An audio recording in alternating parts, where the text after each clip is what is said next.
warahmatullahi wabarakatuh. Perkenalkan, nama saya Nabila Ariska, MPM 23111030 175. Saya dari kelas 02 AVT Berata Air. Saya ingin menjawab pertanyaan ujian AVT Berata Air. Yang pertama itu adalah jelaskan peran AVT Berata Air dalam bidang kelautan, budidaya, dan pemanfaatan sumber daya. Sertakan contoh dan kasusnya. AVT Berata Air seperti krustasea dan molluskus memiliki peran penting dalam kelautan dan budidaya perairan. Mereka berkontribusi dalam ekosistem sebagai pengurai, predator, dan mangsa, menjaga keseimbangan rantai makanan. Dalam budidaya, spesies seperti udang, tiram sering dibudidayakan karena nilai ekonomisnya. Contoh kasusnya adalah budidaya udang Faname yang telah sukses di Indonesia, memberikan kontribusi signifikan terhadap perekonomian lokal dan penciptaan lapangan kerja.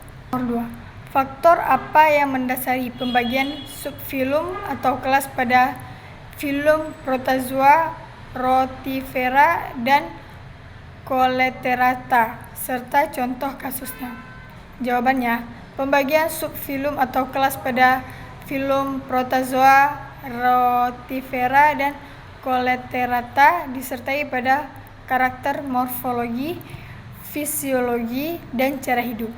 Misalnya dalam protozoa itu klasifikasinya didasari pada jenis gerakan, seperti contoh Phlegenta, Ciliata, dan Ameboid. Pada Rotifera, pembagian berdasarkan struktur tubuh dan reproduksi.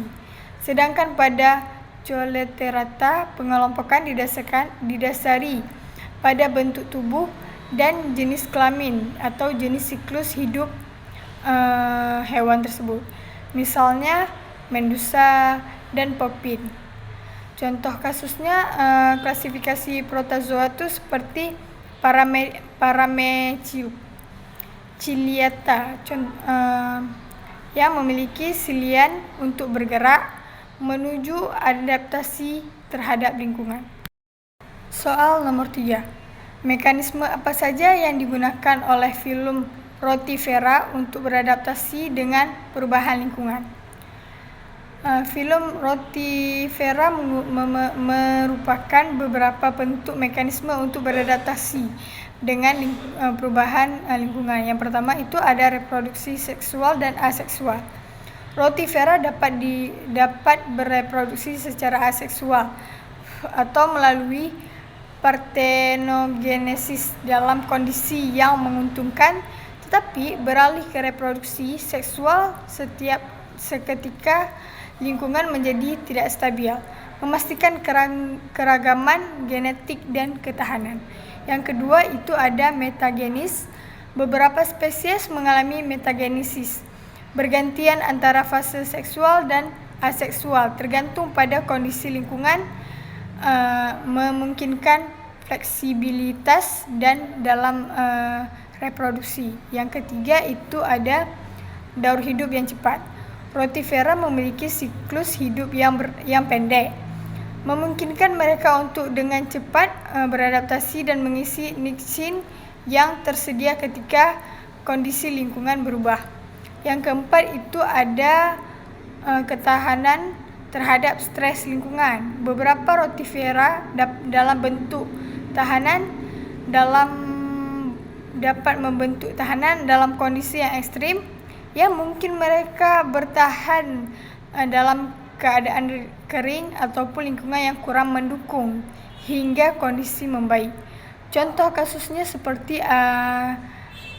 kasus Rotifera itu seperti Bactinus, yang menunjukkan kemampuan untuk bertahan dalam kondisi air yang bervariasi tergantung kadar salinitas dan suhu ekstrim. Nomor 4. Sebutkan sejumlah manfaat positif dan dampak negatif organisme dari filum Coleterata bagi lingkungan perairan. Organisme dari filum Coleterata seperti ubur-ubur dan anemon laut memiliki manfaat positif dan dampak negatif bagi lingkungan perairan. Manfaat positifnya itu ada rantai makanan. Coleterata berfungsi sebagai predator dan mangsa berkonstruksi pada keseimbangan ekosistem. Yang kedua itu ada kesehatan terumbu karang. Anemon laut memberikan perlindungan bagi ikan kecil dan membantu dalam ekosistem terumbu karang. Yang ketiga itu ada produksi oksigen. Beberapa spesies seperti koral dan berkolaborasi dengan alga Zooxanthellae dalam fotosintesis menghasilkan oksigen. Itu ada dampak negatif. Yang dampak negatifnya itu ada yang pertama overpopulasi ubur-ubur. Itu ledakan populasi ubur-ubur dapat mengganggu ekosistem, merusak habitat ikan dan mengurangi keanekaragaman hayati. Yang kedua itu ada persaingan. Coleterata dapat bersaing dengan organisme lain untuk memberi daya dan mengurangi populasi spesies lain. Yang ketiga itu ada pengaruh pada perikanan. Ubur-ubur dapat memakan larva ikan, mengurangi hasil tangkapan ikan. Sekian jawaban dari saya. Terima kasih. Assalamualaikum warahmatullahi wabarakatuh.